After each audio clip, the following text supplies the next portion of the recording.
जय हिंद दोस्तों। जैसा कि मैंने आपको पिछली वीडियो में बहुत बेहतरीन तरीके से आपको मैंने बताया था कि हम लोगों का जो चैप्टर है अपना सिक्कों का दिन यानी ऐतिहासिक काल में हम प्रवेश कर चुके हैं। और ऐतिहासिक काल में हमारा पहला जो टॉपिक है उसका नाम है सिक्के, और जो कि अति महत्वपूर्ण है आपके एग्जाम के लिए। आप लोगों को पता होगा बहुत सारे विद्यार्थी ऐसे हैं जो नए जुड़े हुए हैं, तो उनके लिए मैं बता दूं कहीं ना कहीं इतना बेहतरीन कंटेंट आपको राम सेतु बैच में देखने को मिल रहा है। और बहुत सारे विद्यार्थियों के मेरे पास कमेंट आए हैं कि नहीं सर, सच में कंटेंट तो वह है जो एग्ज़ाम की खोपड़ी में छेद करने वाला कंटेंट है।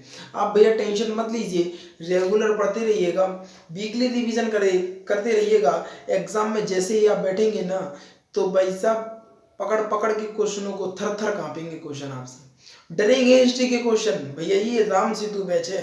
राम सेतु बैच का तो मतलब ही होता है विजय का परचम लहराना। जिस प्रकार श्री राम ने लंका पर विजय को प्राप्त करने के लिए एक सेतु बनाया था, वही सेतु मैंने आपके एग्जाम तक बनाने का कार्य किया है, और जिसका नाम है राम सेतु बैच। आप भी विजय का परचम एग्जाम की खोपड़ी पर लगा कर ही आएंगे।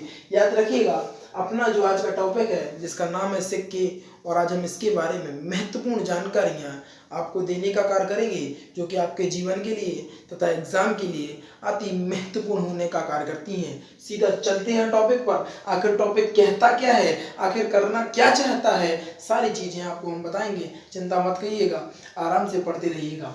समझिए सिक्के आखिर क्या होते हैं। भैया जी सिक्के यानी वह पहले के समय की अगर हम बात करें आपसे, तो पहले क्या होता था कि अनाज के बदले, जैसे मान लीजिए आपके यहाँ खेती होती है अनाज की, तो किसी के घर पे होती है दाल की खेती।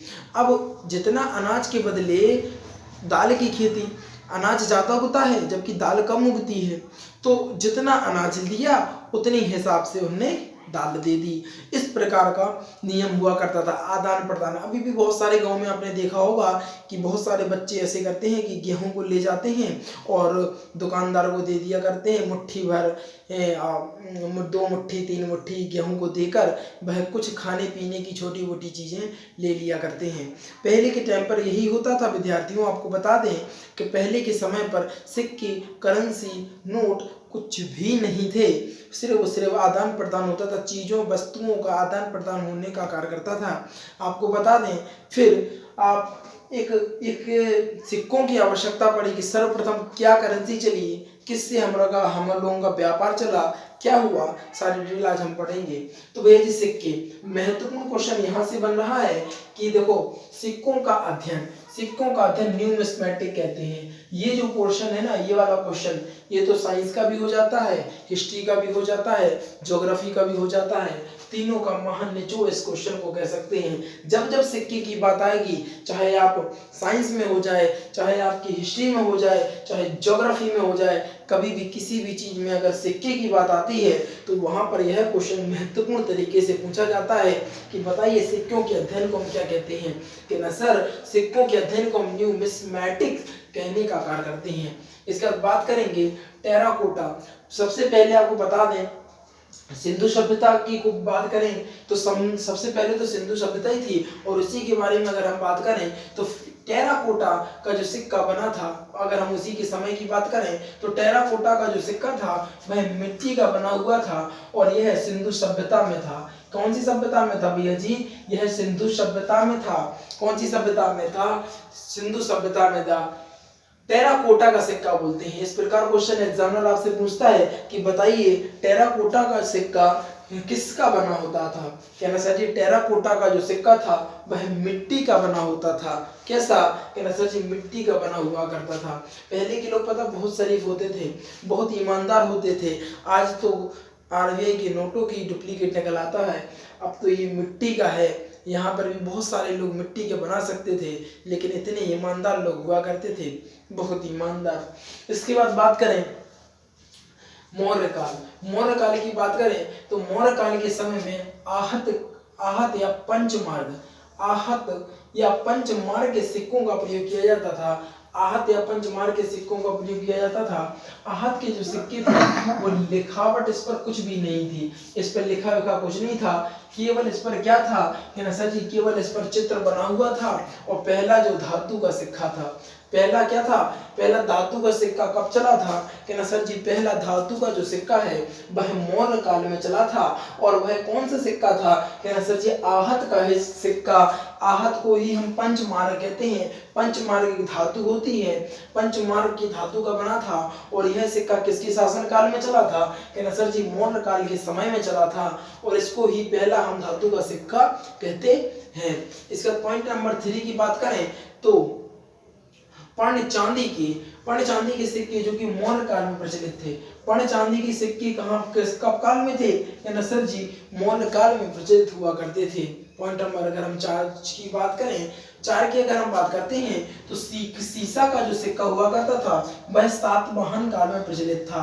सीसा का सिक्का किस काल में प्रचलित था कि ना सर जी, सीसा का जो सिक्का था वह सातवाहन काल में प्रचलित था। इसके बाद बात करें तो पहली बार सोने का सिक्का यूनानी शासकों द्वारा प्रचलित कराया गया था। अति महत्वपूर्ण इस क्वेश्चन को लिख लेंगे। और आपको बता दें यह आरआरबी में आया हुआ, जिसके बाद आरपीएफ में आया हुआ तथा एसएससी जीडी वालों के लिए तो रामबाण का इलाज करेगा यह एसएससी जीडी। क्या भैया जी, एसएससी जीडी में भी यह क्वेश्चन आया था कि पहली बार सोने का सिक्के का प्रयोग किन शासकों ने किया था कि ना सर जी, सोने के सिक्के का सर्वप्रथम प्रयोग यूनानी शासकों ने किया गया था। सर्वप्रथम सोने के सिक्के का प्रयोग किसने किया था कि ना सर जी, यूनानी शासकों ने किया था। इसके बाद बात करें शुद्ध सोने का सिक्का कुषाण शासकों ने चलाया था, कुषाण शासकों ने चलवाया था। अगर हम शुद्ध सोने की बात कर ले भैया जी, एग्जामिनर आपके दिमाग से खेलने का कार्य करता है। यदि वह कहे सोने के सिक्के का प्रयोग किन शासकों ने करवाया था कि ना सर जी, यूनानी शासकों ने। अगर वह कहे शुद्ध सोने का सिक्का, यहाँ पर ध्यान रखिएगा, अगर वह कह देता है कि बताइए शुद्ध सोने का सिक्का किस काल में कि ना सर जी, कुषाण शासकों द्वारा चलाया गया था। किन शासकों द्वारा कि ना सर जी, कुषाण शासकों द्वारा प्रचलित कराया गया था। इसके बाद क्वेश्चन नंबर 7 की बात करते हैं। सर्वाधिक मात्रा में तथा सर्वाधिक अधिक अशुद्ध सोने का सिक्का गुप्त काल में प्रचलित हुआ था। अगर हम कहें सबसे पहले सोने का सिक्का किसने प्रचलित कराया था कि ना सर जी, यूनानी शासकों ने प्रचलित कराया था। फिर हम अगर क्वेश्चन करें आपसे कि बताइए शुद्ध सोने का सिक्का किन शासकों ने कि ना सर जी, कुषाण शासकों ने। और फिर हम इस प्रकार क्वेश्चन करें अशुद्ध सोने का सिक्का किसने करवाया था कि ना सर जी, गुप्त काल में इसका प्रयोग किया जाता था। इसके समय और इस समय स्कंदगुप्त का शासन था। इस समय स्कंदगुप्त कौन था, शासक था। इन्होंने अशुद्ध सोने के सिक्कों का प्रयोग कराया गया था। इसके बाद बात करें पॉइंट नंबर 8 की तो मयूर शैली का जो सिक्का है वह गुप्त काल में। मयूर शैली का सिक्का किस काल में कि ना सर जी, मयूर शैली का जो सिक्का है वह गुप्त काल में तथा समुद्रगुप्त के समय में प्रयोग में लाया गया था। सिक्के का प्रचलन गुप्त काल में सर्वाधिक था। अगर हम सिक्के की बात करें तो पहले बता दें आपको सर्वाधिक अशुद्ध सोने का सिक्का, इसके बाद मयूर शैली का सिक्का, इसके बाद ये सारे सर्वाधिक जो सिक्के हैं ना, सर्वाधिक सिक्कों का जो प्रयोग किया गया वह गुप्त काल में किया गया। अब आपको एक बार फिर से बता देते हैं। देखो अगर वह बात करे कि शुद्ध सोने का सिक्का कहना सर जी, अगर वह कहे पहली बार सोने का सिक्का कहना सर जी, यूनानी शासकों ने। अगर वह कहे शुद्ध सोने का सिक्का तो कहना सर जी, कुषाण शासकों ने। सर्वाधिक तथा सबसे अधिक अशुद्ध सोने का सिक्का कहना सर जी, गुप्त शासकों ने। मयूर शैली का सिक्का कहना सर जी, गुप्त शासकों में। और खासकर गुप्त काल में किस शासन काल में कहना सर जी, समुद्रगुप्त के शासन काल में। किसके शासन काल में भैया जी, समुद्रगुप्त के शासन काल में। यह महत्वपूर्ण क्वेश्चन हो जाता है। और बता दें कि अशुद्ध सोने का सिक्का किसके शासन काल में कहना सर जी, स्कंदगुप्त के शासन काल में। और इसके बाद मयूर शैली का सिक्का किस शासन काल में कहना सर जी, समुद्रगुप्त के शासन काल में। और सर्वाधिक सिक्के का प्रयोग प्रचलित किस काल में किया गया? कहना सर जी गुप्त काल में किया गया। चांदी का जो सिक्का है वह भी गुप्त काल में प्रचलित कराया गया था। और ये किसने कराया था? कहना सर जी चंद्रगुप्त द्वितीय ने कराया था। चंद्रगुप्त द्वितीय विक्रमादित्य के समय में यह प्रचलित थी। अब यह इस प्रकार क्वेश्चन उठ जाए कि बताइए चांदी के सिक्के का प्रयोग सर्वप्रथम किसने कराया? कहना सर जी चांदी के सिक्के का प्रयोग सर्वप्रथम चंद्रगुप्त द्वितीय यानी विक्रमादित्य के समय में हुआ था। इसके बाद बात करें कौड़ी। कौड़ी तो बहुत सारे विद्यार्थी होंगे वह जानते ही नहीं होंगे कि कौड़ी क्या होती है। बहुत सारे लोगों ने देखो अष्टचंगा खेलते हैं ना, सफेद सफेद कलर की होती है ना, उनको भैया जी कौड़ी बोलते हैं। क्या बोलते हैं? कौड़ी बोलते हैं। कौड़ी का प्रयोग सर्वप्रथम गुप्त काल में किया गया। किस रूप में? सिक्कों के रूप में, एक मुद्रा के रूप में, एक करेंसी के रूप में कौड़ी का प्रयोग किस काल में किया गया? कहना सर जी गुप्त काल में किया गया। इसके बाद बात करें चमड़े का सिक्का। देखो भैया जी ये अति महत्वपूर्ण है। अब यहाँ पर समझिए चमड़े का सिक्का किस प्रकार, आपको बता दें अब लोग इतने ईमानदार नहीं बचे थे। अब चमड़े का जो सिक्का है हुमायूं के शासन काल में बनाया गया था। और कौन? शहाबुद्दीन ने यह प्रारंभ किया था। प्रारंभ तो किया था इसलिए कि उसकी जो कॉस्ट थी ना सोने चांदी के सिक्कों की वह अधिक आती थी और चमड़े की कॉस्ट कम आती थी। लेकिन लोगों ने चमड़े के जो सिक्के हैं वह घर पर बनाना प्रारंभ कर दिया था। इस कारण इन सिक्कों को बंद कर दिया गया। पहले चमड़े के सिक्के भी चलाए जाते थे। तो चमड़े का जो सिक्का था हुमायूं के शासन काल में चलाया गया था। और किसने चलाया था? शहाबुद्दीन ने प्रारंभ किया था। इसके बाद बात करें रुपया, सबसे बड़ा रुपया। सर जी रुपए का जो प्रारंभ है वह शेरशाह सूरी ने किया था। रुपए का प्रारंभ किसने किया था? सर जी शेरशाह सूरी ने किया था। इसके बाद दाम का भी प्रयोग किसने किया था? भाई शेरशाह सूरी ने ही किया था। इसके बाद बता दें सोने की असरफी। अति महत्वपूर्ण क्वेश्चन हो जाता है भैया जी। सोने की असरफी का प्रयोग किसने किया था? सर जी शेरशाह सूरी ने किया था। ये आपको बता दें, सुनिए यहाँ पर रुपए के सिक्के का प्रारंभ किसने किया था? शेरशाह सूरी ने किया था। दाम के सिक्के का प्रारंभ किसने किया था? शेरशाह सूरी ने किया था। सोने की असरफी का प्रयोग किसने किया था? सर जी शेरशाह सूरी ने किया था। एक बार रिवीजन कर लेते हैं जिससे कि चीजें आपकी बहुत बेहतरीन तरीके से क्लियर हो जाएं। आप समझिए सिक्कों के अध्ययन को न्यूमिस्मेटिक कहते हैं। टेराकोटा का जो सिक्का था वह मिट्टी का बना होता था और यह सिंधु सभ्यता में था। मौर्य काल के समय में आहत या पंचमार के सिक्के का प्रयोग किया जाता।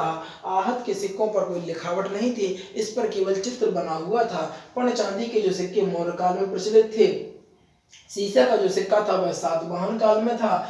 और इसके बाद बता दें पहली बार सोने के जो सिक्के थे वह यूनानी शासकों द्वारा प्रचलित कराए गए थे। जबकि सर्वाधिक शुद्ध सोने का जो सिक्का है वह कुषाण शासकों द्वारा चलाया गया था। जबकि सर्वाधिक अशुद्ध सोने का जो सिक्का है वह गुप्त शासकों द्वारा चलाया गया था। और गुप्त शासकों द्वारा चलाया गया था किसके शासन काल में? सर जी स्कंदगुप्त के शासन काल में। मयूर शैली का सिक्के का प्रयोग किसमें किया था? सर जी गुप्त काल में किया था। और किसके शासन काल में? सर जी समुद्रगुप्त के शासन काल में। चांदी के सिक्के का प्रयोग गुप्त काल में प्रयोग किया गया था। और किस काल में? सर जी चंद्रगुप्त द्वितीय यानी विक्रमादित्य के काल में। कौड़ी का प्रयोग गुप्त काल में किया गया था।